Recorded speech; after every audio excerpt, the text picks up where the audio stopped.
Selanjutnya, pengertian standar costing. Biaya standar atau standar cost adalah biaya yang ditentukan di muka, yang merupakan jumlah biaya yang seharusnya untuk membuat satu satuan produk atau untuk membiayai kegiatan tertentu. Dengan asumsi kondisi ekonomi, efisiensi, dan faktor-faktor lain dalam keadaan normal. Harga pokok standar atau standar costing adalah pembebanan harga pokok kepada produk atau jasa tertentu yang ditentukan di muka dengan cara menentukan besarnya biaya standar dari biaya bahan baku, biaya tenaga kerja langsung, dan biaya overhead pabrik untuk mengolah satu satuan produk atau jasa tertentu. Selanjutnya, kegunaan standar costing. Yang pertama, perencanaan dan pengendalian. Sistem biaya ini memperbaiki perencanaan dan pengendalian serta memperbaiki pengendalian pengukuran kinerja. Standar unit merupakan kebutuhan dasar bagi sistem anggaran fleksibel yang merupakan kunci utama dari sistem perencanaan dan pengendalian. Sistem pengendalian berdasarkan anggaran membandingkan biaya aktual dan biaya yang dianggarkan dengan menghitung varians, yaitu perbedaan antara biaya aktual dan yang direncanakan pada tingkat aktivitas aktual. Selanjutnya, kalkulasi biaya produk. Dalam sistem ini, pembebanan biaya ke produk dilakukan dengan penggunaan standar, kuantitas, dan standar harga untuk ketiga biaya produksi, yaitu biaya bahan, biaya tenaga kerja, dan biaya overhead pabrik. Selanjutnya, hubungan standar dengan anggaran. Sering timbul kesulitan dalam membedakan pengertian antara biaya standar dengan anggaran. Ini disebabkan karena keduanya menggunakan biaya yang ditentukan di muka dan sebagai alat pengendalian bagi manajemen, sehingga sering dianggap bahwa biaya standar adalah sama dengan anggaran. Biaya standar dengan anggaran mempunyai hubungan yang erat. Biaya standar sangat diperlukan dan mempunyai peranan besar terhadap penyusutan anggaran. Dengan menggunakan biaya standar, penyusutan anggaran lebih dapat diandalkan dan dapat dilakukan tepat waktu. Berdasarkan uraian tersebut di atas, dapat disimpulkan bahwa biaya standar merupakan dasar dalam penyusutan anggaran, di mana standar menyatakan yang seharusnya. Bila pelaksanaan tertentu tercapai, sedangkan anggaran merupakan yang diharapkan pada volume kegiatan tertentu, dan bila keduanya dipakai bersama-sama, maka anggaran merupakan ikhtisar dari biaya-biaya standar. Jadi, perbedaan dari anggaran dan biaya standar ialah tidak semua anggaran disusun berdasarkan biaya standar. Anggaran merupakan biaya yang diharapkan, sedangkan biaya standar merupakan biaya yang seharusnya dicapai. Anggaran merupakan batas-batas biaya yang tidak boleh dilampaui, sedangkan standar merupakan biaya yang harus bisa dikurangi.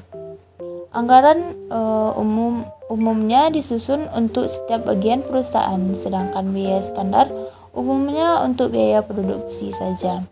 Dan selisih biaya yang timbul dari biaya standar akan diinvestigasi, sedangkan selisih yang timbul dari anggaran tidak.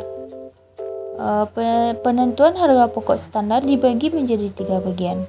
Yang pertama, biaya bahan baku. Yang kedua, biaya tenaga kerja standar.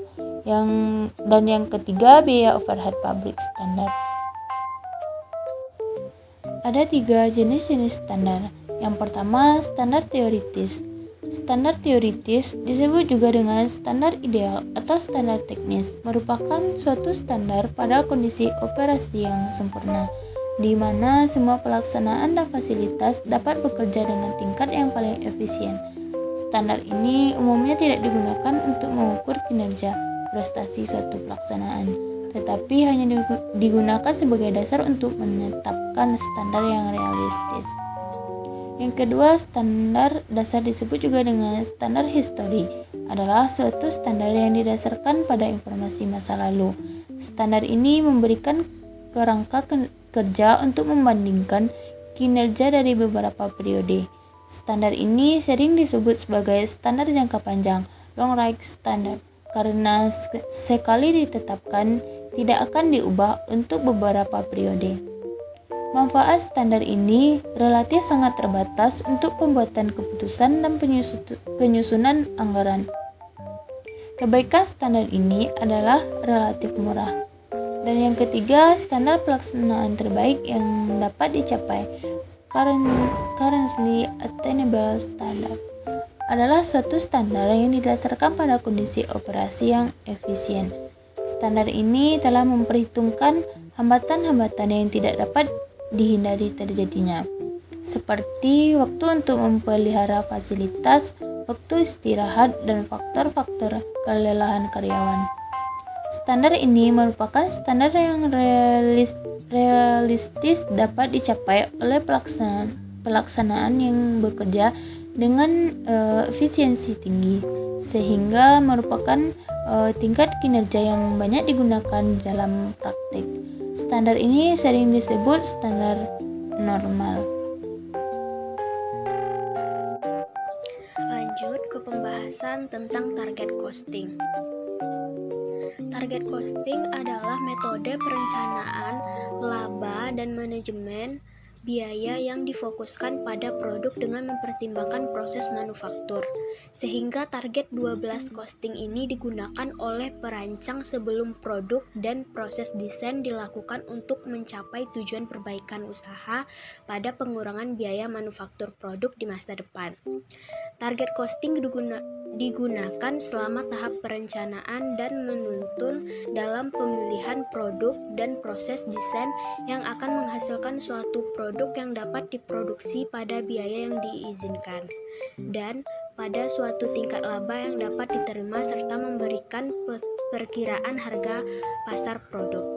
Volume penjualan dan tingkat fungsionalitas target costing merupakan alat yang memperhatikan dan memfasilitasi komunikasi antar anggota dari cross-functional team yang bertanggung jawab pada desain produk. Target costing merupakan customer oriented, mulai dari harga, kualitas, dan fungsi yang dibutuhkan semua ditentukan oleh konsumen. Target costing dimulai dengan memperkirakan harga produk yang mencerminkan fungsi dan atribut serta kekuatan pesaing pasar. Proses target costing. Proses target costing ini dibagi menjadi 4 langkah, yaitu market driven costing, product level target costing, komponen level target costing, dan chain target costing. Yang pertama yaitu market driven costing. Proses ini dimulai dengan mengidentifikasi target harga penjualan yang merupakan harga antisipasi produk saat diluncurkan. Manajer dalam merancang target harga pasar juga harus mengetahui harga-harga produk pesaing. Jika produk pesaing mempunyai fungsi dan kualitas yang lebih tinggi, maka harga jual dapat sama dengan harga pesaing. Jika fungsi dan kualitas produk perusahaan lebih tinggi, maka harga jual dapat sama dengan harga pesaing atau di atas harga pesaing. Sehingga akhirnya strategi perusahaan untuk produk di masa yang akan datang membantu mempengaruhi harga jual pertama kali. Setelah mengatur harga target, proses pembiayaan yang dikendalikan oleh pasar dilanjutkan dengan penetapan batas target laba untuk produk yang digantikan pada awal generasi. Batas ini akan menjadi tanda batas laba secara historis yang didapat oleh produk yang sudah ada. Pada langkah akhir, manajer menghitung allowable cost dengan mengurangkan batas target laba dari harga yang ditargetkan. Allowable cost merupakan biaya di mana produk harus dibuat jika itu untuk mendapatkan batas target profit pada harga target penjualan. Tujuan dari proses market driven costing ini adalah untuk menyusun target cost yang akan dicapai. Yang kedua yaitu product level target costing. Proses ini dimulai dengan biaya umum atau current cost dari produk yang dituju. Ini merupakan biaya di mana perusahaan akan meluncurkan produk barunya tanpa perjanjian dengan mengubah desain atau memperkenalkan proses yang memperbaiki proses manufaktur yang sudah ada. Yang ketiga yaitu komponen level target costing. Dalam proses ini, tim desain target cost untuk setiap komponen yang berada di dalam produk yang akan datang. Target cost pada tingkat komponen ini membangun harga jual supplier. Oleh karena itu, komponen level target costing ini menyebabkan tekanan kompetitif 18 yang dihadapi oleh perusahaan terutama oleh supplier. Komponen level target costing membangun harga jual yang dapat diizinkan oleh supplier. Perusahaan tidak ingin menekan laba dari komponen supplier mereka menjadi nol. Mereka ingin meyakinkan bahwa jumlah supply chain tersebut merupakan pendapatan laba yang cukup untuk bertahan hidup, sementara mengirim produk permintaan konsumen dengan biaya yang rendah. Yang keempat yaitu chain target costing. Sekarang ini lingkungan persaingan semakin tinggi. Ini tidak begitu bagus untuk banyaknya produsen yang efisien, karena ini juga membutuhkan supply chain yang efisien. Salah satu cara utama mendapatkan supply chain yang efisien adalah melalui menggunakan chain target costing system. Sistem chain target costing adalah rantai di mana output dari sistem pembeli menjadi input dari sistem target cost supplier. Bersaing yang dihadapi 19 oleh pembeli kepada perancang produk supplier. Jika supplier juga menggunakan target costing, maka rangkaian ini dilanjutkan pada supply chain.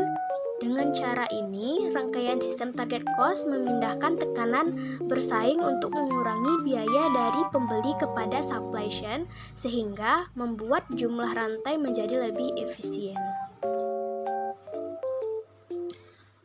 Lalu materi selanjutnya yaitu konsep Kaizen costing. Nah, Kaizen ini merupakan perbaikan berkelanjutan yang melibatkan semua orang, baik manajer maupun karyawan. Kaizen ini lebih menekankan pada prosesnya, sehingga menghasilkan sistem manajemen yang mendukung orang-orang untuk melakukan usaha perbaikan.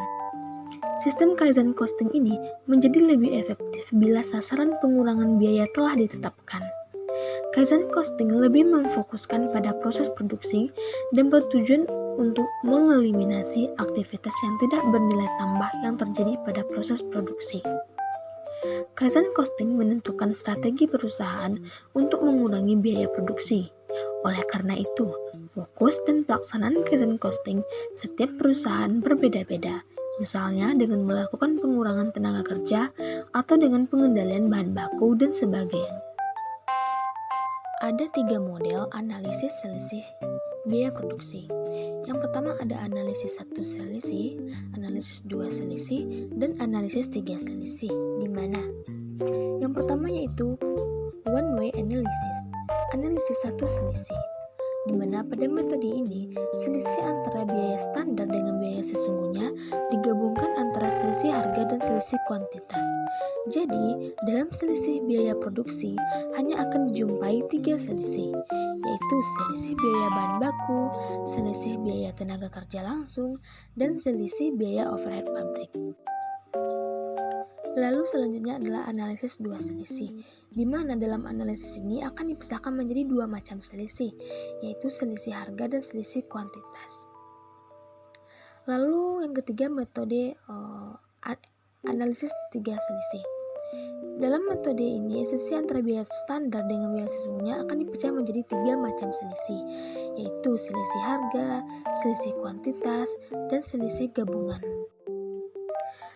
Selanjutnya kita akan membahas tentang perbedaan antara target costing, standar costing, dan Kaizen costing.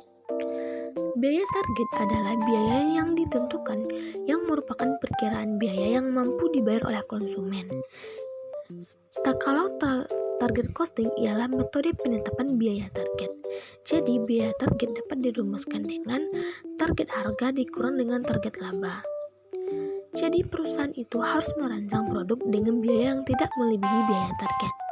Jika harga produk yang didesain melebihi target biaya, maka perusahaan tidak akan memproduksi produk tersebut. Jadi, dengan target costing, pengurangan biaya dilakukan pada tahap pengembangan dan perancangan atau desain produk baru. Jika pada target costing, metode perencanaan biayanya menekankan pada pengendalian spesifikasi rancangan dan teknik produksi, maka pada standar costing, pengendalian biaya dilakukan berdasarkan analisis internal atas proses produksi. Lalu di sisi lain, Kaizen costing ialah metode pengurangan biaya selama tahap atau proses produksi dengan memastikan adanya perbaikan berkesinambungan. Jadi, pengurangan biaya yang telah dilakukan dengan target costing tadi pada tahap pengembangan dan perancangan produk dilanjutkan dengan pengurangan biaya pada Kaizen costing pada tahap proses produksi. Kaizen costing ini dapat dilakukan atau digunakan dalam hal yang pertama, jika terdapat perbedaan besar antara biaya sesungguhnya dengan biaya target setelah memproduksi produk baru selama beberapa bulan. Yang kedua, menggunakan Kaizen costing secara terus-menerus untuk memastikan perbaikan berkesinambungan.